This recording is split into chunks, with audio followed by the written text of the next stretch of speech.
요즘 묵상하는 말씀이 요한계시록입니다.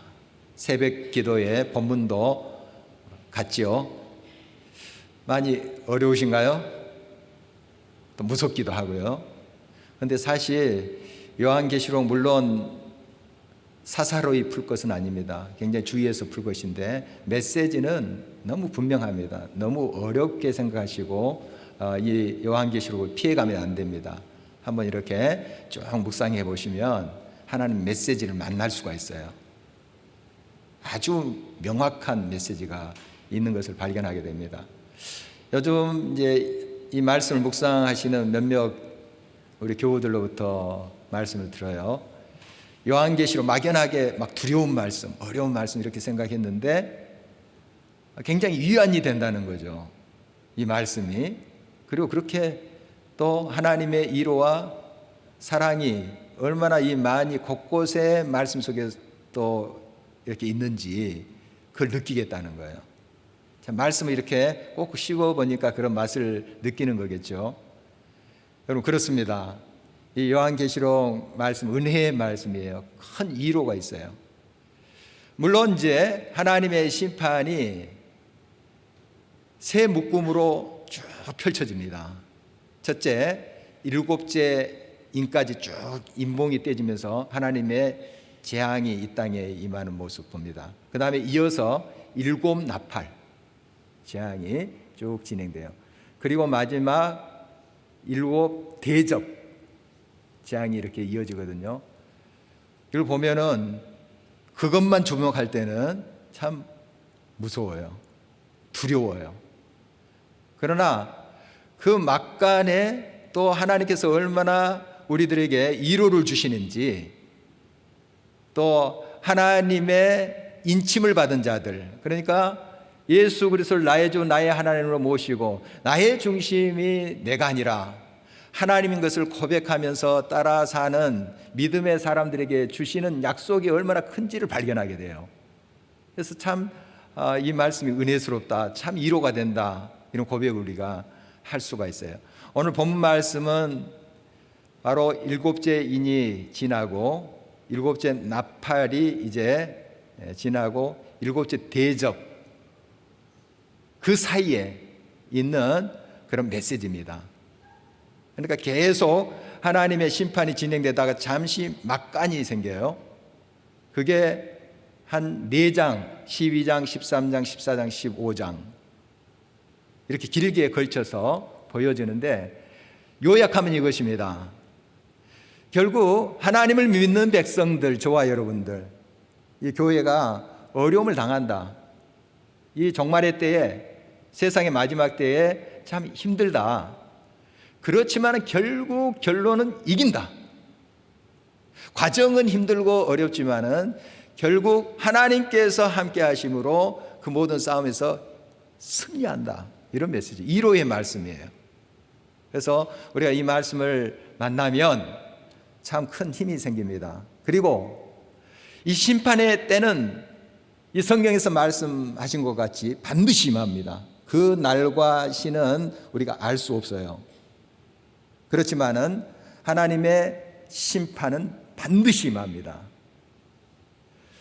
그런데 그 심판은 상 받을 자와 형벌 받을 자가 나뉘어지는 거예요. 같은 날인데, 같은 심판의 날인데 상 받을 자와 형벌 받을 자가 나뉘는 거예요.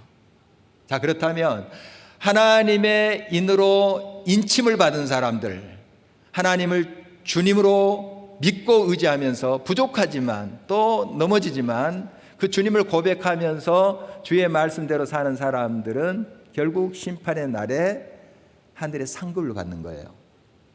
천국 간다는 말이죠. 그러나 그렇지 아니하는, 하나님을 온전히 믿지 않고 따라가지 않고 새 속에 물들어서 자기 중심, 자기 욕망을 따라 사는 자의 삶은 형벌에 이를 수밖에 없다 하는 메시지죠. 그렇다면 우리가 예수 그리스도의 은혜로 하나님 안에 있게 되고 하나님의 인정하심을 받았다면 심판의 날 우리는 두렵지 않다는 사실입니다. 물론 무서운 광경들이 벌어지지만은 그 광경 속에 우리는 상을 받는다 하는 확신 때문에 그래요. 제가 많은 예를 들지만 숙제 검사하는 날이 있어요. 숙제 해오는 어린이는 빨리 검사했으면 좋겠다 하는 마음이 있어요. 선생님이 얘 빨리 검사 안 하나. 그런데 숙제 안 해온 아이는 두려운 거예요. 제가 그런 경험이 있습니다. 숙제를 안 해갖고 갔어요. 그런데 선생님이 꼭 이날은 좀 넘겼으면 좋겠는데 꼭 검사합니다. 두려운 거죠. 우리가 예수 그리스도 안에 있을 때 심판에 난 무섭습니다만은 우리는 상을 받는 날이다 하는 것이에요. 이것을 우리가 요한계시록을 읽으시면서 묵상하시면서 발견할 수 있어야 돼요. 그걸 바라보면 정말 얼마나 큰 위안이 되고 힘이 되는지 몰라요. 하나님의 위로가, 그 하나님의 사랑이 느껴지는지 몰라요. 그리고 예수 그리스도 밖에 있는 영혼들에 대한 마음이 생기는 거예요. 이러다가는 저 형제, 부모, 형벌 받게 될 텐데 어떻게 하나, 이런 마음이 생기는 거죠. 이 말씀을 묵상하면 그런 깨달음이 옵니다. 그래서 빨리 예수님을 증거하고 전하고 이렇게 우리를 그런 자리로 불러오는 말씀이 이 요한계시록의 말씀인 것이죠. 너무 어렵게 생각하지 마십시오. 너무 무서운 그런 광경만 주목하지 마십시오. 결국 하나님께서 이렇게 새 묶음으로 재앙을 내리시는 것, 즉 일곱 인봉, 일곱 나팔, 일곱 대접으로 쭉 펼쳐서 심판하시는 것은 뭡니까? 그냥 한꺼번에 심판할 수도 있으시잖아요. 이 펼쳐서 심판하신다는 것은 하나님의 기다리심입니다. 사랑이에요. 지금이라도 빨리 돌아오라. 지금이라도 내 품으로 돌아오라. 이런 메시지인 것이죠. 지금이라도 아직까지 하나님의 생명 밖에 있는 형제 자매들, 부모 가서 전하라. 그들 건져라. 우리들이 부탁하시는 그 기간이 바로 이 형벌이 펼쳐진 기간입니다. 하나님의 메시지를 우리가 이렇게 깨달을 수 있어야 되겠습니다. 오늘 본문 말씀은 바로 그 형벌의 심판의 막간에 있는 내용의 말씀인데요. 그 첫 부분입니다. 여기에 등장하는 그러한 캐릭터들이 있는데요. 한 여자가 있어요. 여자가 있는데 해를 옷을 입었어요. 얼마나 찬란히 빛나겠습니까? 그 발 아래 그 달이 있고 이런 모습으로 묘사가 되는데요. 참 찬란히 빛나는 그런 모습이죠. 이 여자가 아이를 잉태했어요. 그리고 그 해산하려고 하는데 붉은 용이 나타났어요. 그래서 그 아이가 태어나면 삼키려고 지금 기다리고 있는 장면이에요. 그게 이제 이 환상으로, 비전으로 사도 요한이 본 내용이에요. 자, 이게 뭘 의미할까 하는 겁니다. 물론 요한 사도가 있었던 그 시대 상황도 지금 적용이 돼요. 그리고 궁극적으로 이것은 앞으로 하나님의 심판의 날 때 또 구체적으로 벌어질 일이기도 합니다. 요한 사도가 예언하고 이 말씀을 기록할 때는 로마 박해 시대예요. 로마 제국이 박해하던 시대입니다. 특별히 도미티아누스라는 황제가 있었습니다. 이 사람은 자기가 신이다. 그래서 이렇게 동상 세워놓고 절하게 만든 그 사람이에요. 그래서 황제 숭배, 황제를 주님 하면서 섬기도록 그렇게 하고, 그렇지 않은 사람들은 고문하고 죽이고 했던 거예요. 우리 기독교인들이 어떻게 황제 숭배가 가능합니까? 안 되죠. 오직 주님만이 영광과 찬송을 받아야 되는데 황제를 주님 하면서 경배할 수가 있겠습니까? 그래서 우리 기독교인들 그 당시 많이 고문을 당하고 고통을 당하고 순교를 당했던 기록을 우리가 알고 있습니다. 이런 상황이에요. 바로 해를 옷 입은 여자는 교회를 말하는 것입니다. 교회. 예수님께서 부활하셔서 승천하셨죠. 승천하시기 전에 제자들에게 이런 말씀하셨어요. 예루살렘을 떠나지 말고 여기서 내가 약속하시는 성령을 기다리라. 그래서 제자들이 그 약속을 확신하면서 예루살렘에서 모여서 기도했습니다. 10일째 되는 날이에요. 그러니까 부활하신 지 50일째 되는 날이죠. 약속하신 대로 성령이 그들에게 임했어요. 충만하게 됐죠. 그 전까지는 이 성도들과 제자들은 로마의 박해와 주변의 유대인들의 그런 박해 때문에 두려움에 떨고 있었습니다. 한 곳에 숨어서 그렇게 기도하기도 했었어요. 그러나 성령이 그들에게 임하자 그들은 일어났습니다. 그리고 담대히 복음을 증거했어요. 두려움이 물러갔어요. 성령이 충만하니까 죽음 앞에서도 담대히 복음을 외치고 예수 그리스도는 다시 사셨다 외치고 순교당하기도 했었습니다. 그래서 여러 박해가 있었지만 유대인들 그리고 또한 로마의 박해가 있었지만 오히려 교회가 더 왕성하게 일어나는 거예요. 이게 찬란히 빛나는 교회의 모습입니다. 바로 이러한 모습을 사탄이 가만두질 않아요. 가증개개로 흩으려고 합니다. 또 이 교회를 짓밟으려고 하는 것이 사탄의 계획입니다. 그래서 지금 붉은 용이 기다리고 있는 것입니다. 오늘 본문에 나오는 이 여자가 잉태해서 낳은 아기가 있는데요. 5절 말씀에 보면은 철장을 가졌다, 만국을 다스리는 권세를 가졌다, 이런 모습을 봐서 우리 예수 그리스도를 의미합니다. 그리고 동시에 중의적으로 의미가 겹쳐요. 이 교회가 낳은 여러 교회를 말하는 거예요. 예수님은 교회의 몸입니다. 교회를 몸된 주님의 교회라고 우리가 표현을 하듯이, 그래서 바로 교회들이 쭉 태어나는 것을 말하고 있어요. 아기가 태어났다는 건. 그래서 결국 어떤 그 형상으로 우리가 좀 그려볼 수 있냐면은 이 교회의 세력하고 사탄의 세력하고 대치하고 있는 모습이에요. 하나님의 백성인 이 교회는 지금 왕성하게 일어나고 사랑을 증거하고 예수 그리스도의 생명을 지금 전파하고 있습니다. 그래서 사탄의 세력이 가진 개교를 통해서 박해도 하고 또 유혹도 하면서 무너뜨리려고 하는 그런 모습을 우리가 이 모습에서 볼 수가 있습니다. 이 사탄의 모습이 붉은 용으로 그려지고 있고 옛 뱀이다, 이렇게 성경이 이제 이야기를 하고 있는데요. 머리가 7개래요. 7개고 또 뿔이 10개입니다. 뿔이 10개. 지금 이게 환상 중에 보이는 거예요. 진짜 우리 육안으로 보는 것이 아니고 환상으로 보이는 건데 이게 사탄의 모습으로 이제 그려지고 있는 거죠. 그리고 각 머리에 관을 썼어요.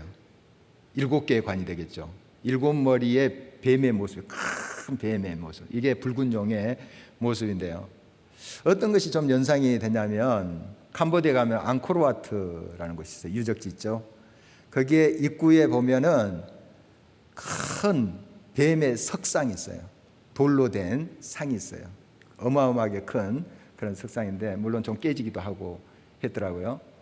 그런데 그 뱀의 이름이 나가입니다. 나가. 이 뱀의 머리가 7개예요. 7개인데 어떤 게 이제 연결이 되냐면 지금 앙코르와트는 12세기 초에 건설된 거예요. 그런데 지금 사도 요한이 기록한 오늘 성경 말씀은 바로 이 앙코르와트 유적지보다도 1000년 이상 먼저 기록된 거죠. 무슨 연결점이 있냐 하면 이 영의 세계가 통한다 하는 거예요. 구체적으로 어떤 모습인지 정확하게 다 그릴 수 없고 상상으로 그렇게 만들었겠지만 이 영의 세계가 존재한다는 거예요. 지금도 영적인 세계가 존재한다 하는 겁니다. 그래서 지금 가진 방법으로 교회를 허물려고 하고 또 교회를 삼키려고 하는 것들이 얼마나 많은지 모릅니다. 이 당시 사도 요한 시대는 박해가 주된 교회를 허무는 요소였다면 점점 시간이 갈수록 중세기로 접어들어서 교회가 어디에 많이 흔들리냐면 유혹에 많이 흔들립니다. 세속화, 물질주의, 이것을 통해서 사탄이 교회를 흔들어 버려요. 이게 더 무서워요. 우리가 계속 나누는 거지만 지금 우리가 옛날 로마 시대처럼 또 일제강점기처럼 또 예수를 믿는다고 막 박해를 받고 뭐 순교당하고 그런 것은 없잖아요. 물론 어려움을 겪는 분도 계세요. 예수 믿는다고 집에서 또 굉장히 핍박을 받는 경우도 없지 않아요. 있습니다만 옛날처럼 그렇지 않아요. 무엇이 교회를 근본적으로 흔드는가? 유혹입니다. 유혹이에요. 사탄이 교묘하게 그 방법을 써요. 그래서 물질주의로 가게 합니다. 세속적인 가치관으로 교회가 흐르게 합니다. 교회만이겠습니까? 우리 각 사람, 크리스찬들 마음속에 이걸 집어넣어줘요. 물질적인 가치관, 성공주의에 적게 만드는 겁니다. 그래서 결국 우리가 신앙적으로 무너지게 만드는 것이 사탄의 계책이다 하는 것입니다. 지금도 이 사탄은 삼킬 자를 찾고 있습니다.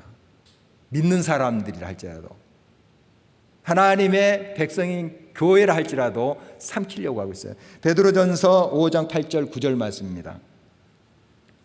근신하라, 깨어라, 너희 대적 마귀가 우는 사자같이 두루다니며 삼킬 자를 찾나니 너희는 믿음을 굳건하게 하며 그를 대적하라.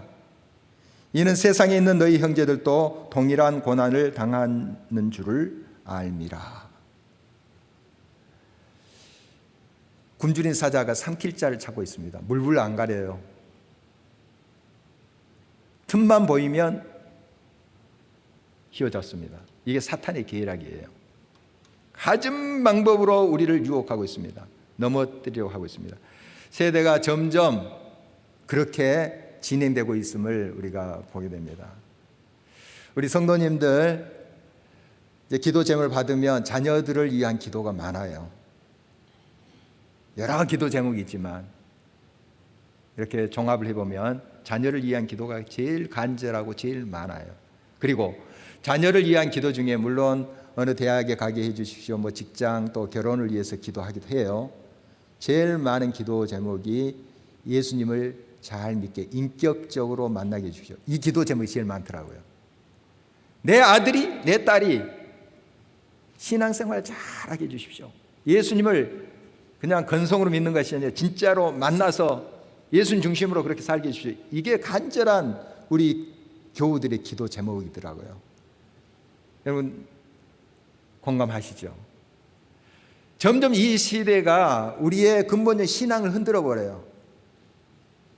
물론 교회에 안 나오는 자녀도 있지만 교회에 나오지만은 예수님 인격적으로 만나지 못하고 그냥 교회 생활에 젖어 있는 그런 경우도 있잖아요. 안타까운 그런 모습이 보입니다. 그래서 정말 인격적으로 주님을 만났으면 하는 간절한 바람이 저와 여러분들에게 있을 거예요. 우리 세교우 환영회 때에 한 젊은 부부의 가정이 왔어요. 아들이 둘이더라고요. 초등학생들 둘인데 우리 교회에 한 4년 다녔다고 그래요. 4년 다녔는데 그동안 등록을 안 하시고 다녔어요. 근데 이제 환영회 결국 이제 우리 교회에 등록을 하시고 환영회 오셨는데 그 막내 꼬마가 이런 말을 하더라고요. 자기 이제 소개를 다 시켰거든요. 자기 소개할 때 엄마한테 끌려 나왔다는 거예요. 교회에도 엄마한테 끌려서 나와 다닌다는 거죠. 아주 재미있었습니다. 그 말이 또 얼마나 귀여운지요. 근데 아마 농담 비슷하게 들렸어요. 그 마음에 벌써 우리 교회 학교를 사랑하는 마음을 제가 봤어요. 억지로 요즘 애들 끌려 나오지 않습니다. 싫으면 싫은 거예요. 근데 참 우리 교회를 사랑하는구나 하는 마음을 또 역설적으로 제가 들을 수 있었어요. 어떻든 지금 많은 부분에서 세속화가 급속도로 진전되고 있습니다. 교회가 벌써 우리가 듣잖아요. 교인 수가 줄어든다는 것, 또 세상의 가치관이 우리 자녀들을 잠식해 간다는 거 알잖아요. 우리 굉장히 안타까움이죠. 정말 사탄은 여러 가지 방법으로 우리를 흔들고 우리 자녀들을 흔들고 있습니다. 여기에 우리가 깨어서 근신하지 않으면, 무장하지 않으면 질 수밖에 없어요. 졸면 죽는 겁니다. 전쟁에서 졸면 죽는 거예요. 깨어 일어나야 됩니다. 말씀에 깨어 있어야 되고, 기도에 깨어 있어야 되고, 사랑에 깨어 있어야 돼요. 그럴 때 우리는 이 싸움에서 반드시 승리할 수 있지요. 이제 이 붉은 용이 아기가 태어나면 삼키려고 하고 있죠. 그런 광경인데, 이제 아기가 태어났어요. 그러자 이 여자가 두 날개를 얻어서, 하나님의 능력이죠, 어디로 가냐면 광야로 가는 거예요. 피하는 거죠. 그래서 그 광야에서 1260일 동안 이 아이를 양육합니다. 그런 광경인데, 1260일은 3년 반이에요. 3년 반인데 이건 하나님이 정하신 때예요. 이 광야로 피해서 이 아이가 양육받는데, 때로는 이런 양육이 필요합니다. 이 아이가 거기에서 계속 두려움에 떨면서 자라는 것이 아니고, 그래서 강건해져요. 광야라는 곳에서. 물론 그 광야가 거친 곳이죠. 풍족한 것은 아니에요. 그러나 이 아이가 점점 그 광야를 겪으면서 성장해 갑니다. 양육받아요. 바로 교회의 모습이에요. 교회의 모습. 터키에 가면 지하 도시들이 꽤 있더라고요. 한 200여 개 된대요. 그런데 그 대표적인 거, 가장 규모가 큰 게 가파도키아에 있는 데링쿠유라는 곳인데, 가봤더니 굉장히 대단하더라고요. 그게 이제 계속 발굴되는데 엄청납니다. 지금 이제 8층까지, 지하 8층까지 한 85m 지하로 내려가는데, 거기까지 이제 공개가 되는데 더 깊은 곳도 있대요. 거기에 2만여 명이 살았대요. 그 데링쿠유라는 그곳에 2만 명이 땅 밑에서 산 거예요. 누구냐 하면 크리스찬들이에요. 거기 중심에 예배당이 있어요. 가보니까 십자가형으로 된 예배당이 그 바위를 파가지고 만든 거 아니겠어요? 그거 있더라고요. 물론 나중에 이제 이슬람화가 그 지역 되죠, 터키에. 그래서 이슬람의 박해를 피해서 그곳으로 가기도 하지만, 이게 초대 교회 시대부터 거기에 크리스찬들의 피신처였다고 그러더라고요. 로마의 박해 시대 때 그 피신했어요. 그래서 로마 군대들이 이 크리스찬들을 잡으려고 막 여러 가지 머리를 또 짜내고 개교를 부려서 했는데도 정복하지 못했대요. 거기 이제 여러 가지 이유들을 설명하시더라고요. 또 한 번은 거기에 이제 지하니까 물을 채우면 나올 거 아니에요. 물을 채우면, 그래서 물을 막 채웠는데 그 땅이 다 그걸 흡수해버리는 거예요. 쫙 빨아들여버리는 거예요. 오늘 본문의 말씀에 보니까 이 용이, 붉은 용이 막 물을 토해내요. 강물처럼 막 토해내는데 땅이 그것을 흡수해버립니다. 그러니까 이 교회를 향해서 사탄의 세력이 갖은 핍박과 박해를 합니다. 다 물에 잠겨서 익사할 것 같지만 그렇지 않아요. 하나님께서 다 그것을 빨아들이게 하십니다. 그리고 그 성도들을 보호하는 모습이 오늘 본문의 기록이에요. 여러분, 어려움을 당할 수 있습니다. 환난을 당할 수 있어요. 그러나 하나님께서 그 상황 속에서 여러분을 건져주세요. 보호하십니다. 그래서 바울 사도는 이런 고백을 하고 있습니다. 고린도후서 4장 8절에서 10절입니다. 우리가 사방으로 우겨쌈을 당하여도 쌓이지 아니하며, 답답한 일을 당하여도 낙심하지 아니하며, 박해를 받아도 버림바 되지 아니하며, 거꾸로 뜨림을 당하여도 망하지 아니하고, 우리가 항상 예수의 죽음을 몸에 짊어짐은 예수의 생명이 또한 우리 몸에 나타나게 하려 함이라. 우겨싸임을 당하지 않는다 하는 게 아니에요. 우겨싸움을 당하여도 결국 쌓이지 않는다. 거기에 굴복되지 않는다는 뜻이에요. 답답한 일을 당하지 않는 게 아니에요. 당할 수 있습니다. 그러나 그 일을 당하여도 낙심하지 않아요. 박해를 받을 수 있어요. 그러나 버림받지 않습니다. 주님 결코 우리 놓지 않습니다. 결국 모든 것을 합력해서 선을 이루어 가십니다. 거꾸로 뜨림을 당해도 내가 넘어진 것 같고 실패한 것 같지만 그게 끝이 아니에요. 망하지 아니한다 하는 것입니다. 여러분 개인적인 삶 속에 어떤 환난과 어떤 어려움과 실패가 있습니까? 끝이 아니에요. 이게 끝이 아닙니다. 결국 하나님은 우리를 건지세요. 여러 가지를 통해서 그 모든 환난과 그 강물 같은 그런 어려움들을 흡수하시는 분이세요. 때로는 피하게 만드시지만 거기서 더 건강하게 튼튼하게 일어서게 하십니다. 그리고 모든 환난에서 우리를 건져주시는 하나님이십니다. 이 사실을 언제나 잊지 말아야 되겠습니다. 또한 하나 기억할 것이 있습니다. 우리 교회는 우리만 이 영의 악한 세력에 대치하고 있는 것이 아니라는 거예요. 누가 있냐면 물론 우리 예수님 계시죠. 하나님이 우리가 함께 계십니다. 그리고 천군 천사가 함께 해요. 이 사실 여러분 기억하시기 바랍니다. 이것에 대해서 우리가 많이 생각을 안 하는데 성경 분명히 이야기하고 있습니다. 오늘 본 말씀 보니까 이제 하늘에 전쟁이 있는데요. 미가엘이라는 천사장이 오늘 말씀에 등장하지 않습니까? 그와 그의 군사들, 사자들이 한편이고 붉은 영과 그 사자, 붉은 영은 사탄이고 타락한 천사장이었어요. 바로 그의 사자들과 전쟁하는 장면이 나와요.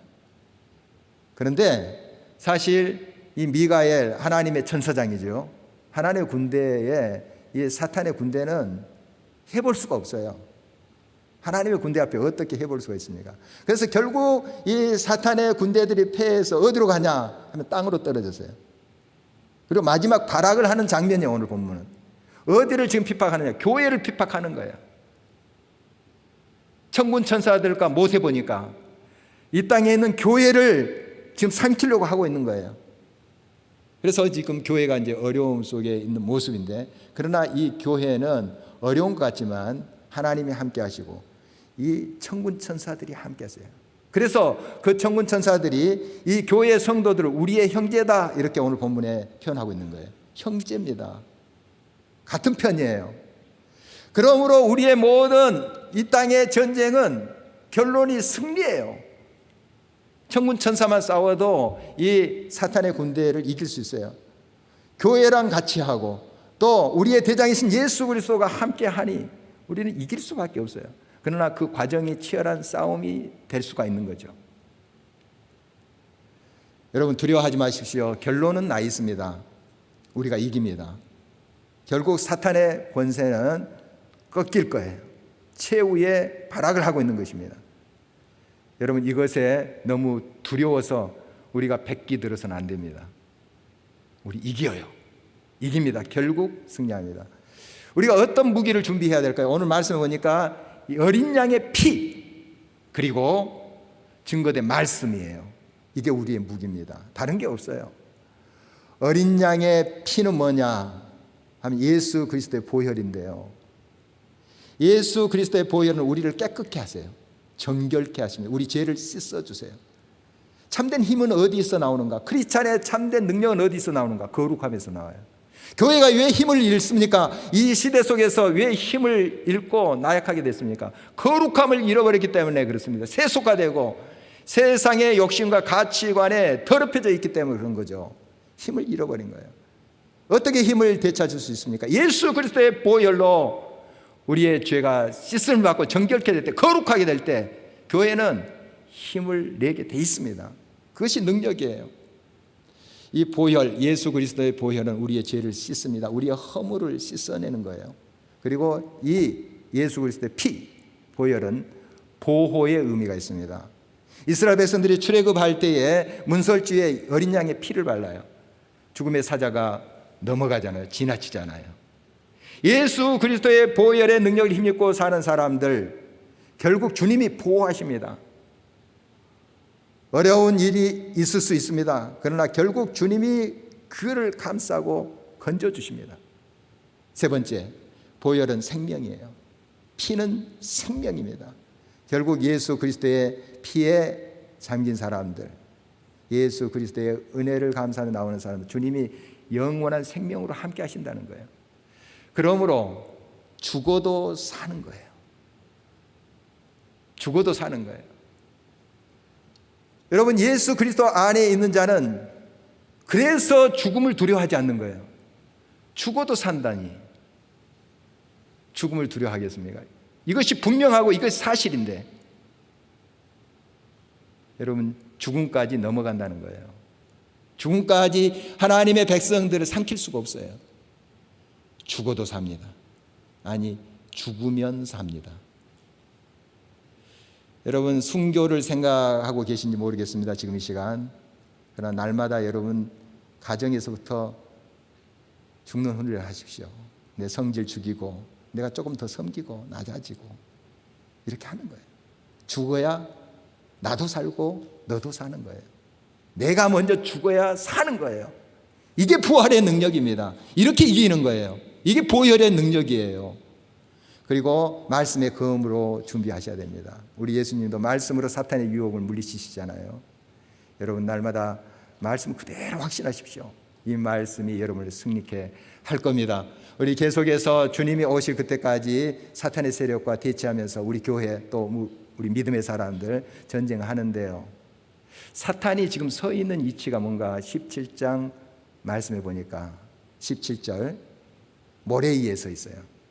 모래 위에. 붉은 용, 그 사탄의 세력이 무시무시하죠. 막 두려움을 줘요. 거기서 벌벌 떨 것 같은데 사실 모래 위에 서 있어요. 넘어지는 거예요. 결국 넘어지는 거예요. 여러분, 그 모습만 보고, 그 핍박하는 그 모습만 보고 두려워서 백지 들어서는 안 돼요.